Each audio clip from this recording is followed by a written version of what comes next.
Data-driven marketing and empathy may seem like unlikely bedfellows, but beneath the surface lies a profound connection.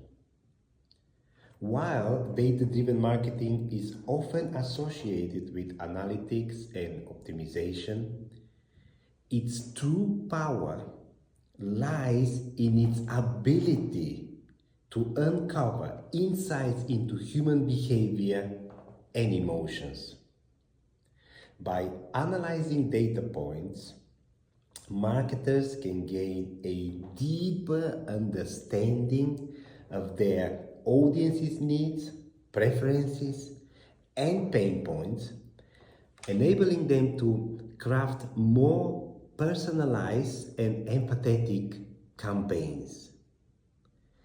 Empathy in this context is not just a buzzword, but a guiding principle that drives marketers to truly listen to their customers, empathize with their experiences, and tailor their strategies accordingly.